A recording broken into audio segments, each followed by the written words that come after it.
Hello, I'm Toka-MK. Today I would like to introduce to you World of Jade Dynasty, also known as Zhuxian World.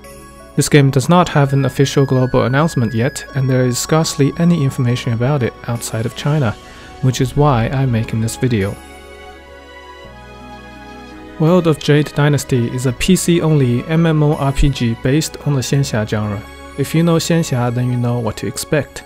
There will be characters in flowy robes and dresses, flying swords that you can ride on or use to fight with, flashy spells, making pills to improve your stats, etc. The game will feature PvE and PvP game modes, as well as crafting, gathering, and plenty of casual playstyles, including lots of clothing and housing options. It is developed by Perfect World using Unreal Engine 5, with part of the dev team having worked on Sword of Legends Online. It has had 3 closed beta sessions so far, with the most recent one having ended on October 31st. It will start public beta in China on December 19th. There is currently no information on international release yet. However, some localization files were found within the client during the closed beta, and Perfect World usually do release their games globally, so it's likely just a matter of when. Currently there are 5 classes, each having 2 playstyles. So far there is one class that is gender locked, with the other 4 classes having male and female options. First we have Qingyun, which means Azure Cloud, can be played as a melee DPS using various sword techniques or as a thunder-wielding mage. Guiwang, which means Demon King, uses either a pair of swords that can be combined into a double-bladed sword when played as a melee DPS, or a great sword when played as a tank. Hehuan, Harmonious Joy, an assassin class with high mobility and burst damage.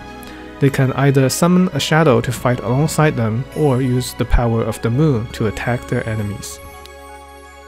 Lingxi, Spiritual Tide, a magic class that controls water and fish. They can be played as a healer or a magical DPS with powerful raid buffs. This class is female only, but you can choose to play as either a woman or a girl. Fenxiang, Burning Incense, a class of fire mages. They have high DPS and long range, but need to stay still in order to maximize their damage. All these English translations are just direct translations that I came up with for the sake of this video. They do not represent their final names in English.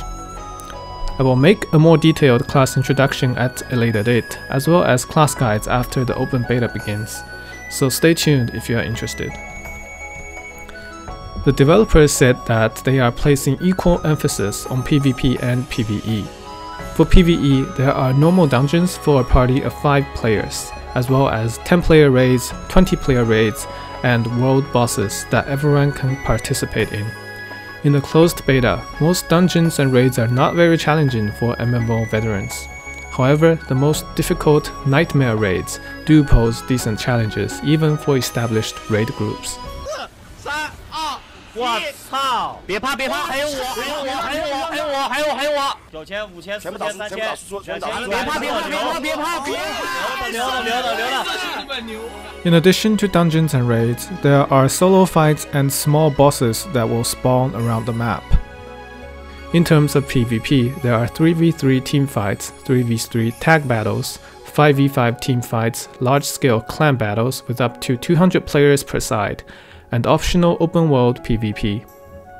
In order to add more depth to PvP, all classes have a block and a skill called Xuanchongjue, which allows you to remove crowd control and perform a counter-attack. Strategizing and trying to bait out enemy skills while preserving your own is crucial to success in PvP.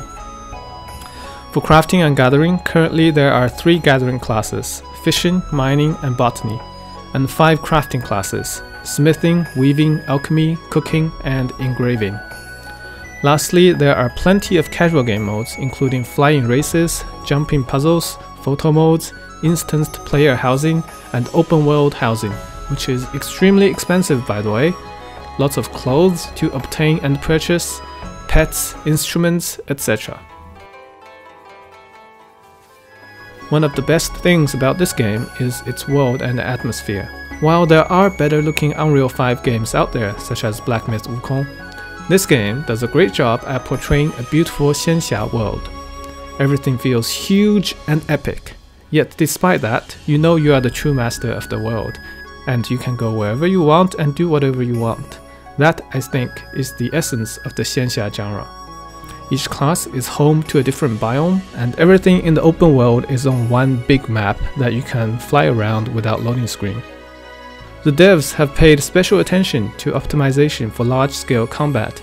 Most people were able to get a smooth experience even during world bosses or PvP battles with hundreds of players on the screen. There is currently a benchmark tool available on their website, which I will link down below. You can download it to get a feel for what the game runs like on your computer and have a look at the in-game scenery. In China, the game will require a monthly subscription of 42 Chinese yuan, which allows you to have 3 characters. Additional cosmetic items cost from 6 yuan to a few hundred yuan. There is also a gacha system for the top-of-the-line fashion items, including clothing sets, weapon appearances, and mounts. There are 2 tiers of battle passes that can be purchased, but so far in the beta they just give some dyes and whatnot and is not generally recommended. The most expensive thing in this game appears to be the open world housing, which is sold through auctions. During the 3rd closed beta, the most expensive plot of land was sold for 150,000 yuan, while the majority were sold between 1,000 and 2,000 Chinese yuan. It is unclear how much they will go for after the official launch, but they will not be cheap is the impression I'm getting. For the average player, at least everyone can get an instanced island with actually a lot of land for you to build houses on. This is a game that I'm personally really looking forward to. During the 3 beta tests, there had been many issues. Yet despite that, most testers would agree that this game is fun, and everyone's eager to get back to the game as soon as possible. The developers are also doing a really good job at listening to players, putting those issues on the list, and then actually implementing fixes, which gives me a lot of hope for the future of this game. As I mentioned before, I will be making an in-depth class introduction video next, and when the open beta starts on December 19th, I will definitely be playing it at once and releasing content. So subscribe if you're interested. Meanwhile, if you have any questions that you are curious about, you can leave them below. I will try my best to answer them either in the comments or compile them into a new video. You can also join the World of Jade Dynasty English Discord to get the latest news about the game and talk about it with others and whatnot. Anyways, thanks for watching, like if this video has been helpful, and goodbye.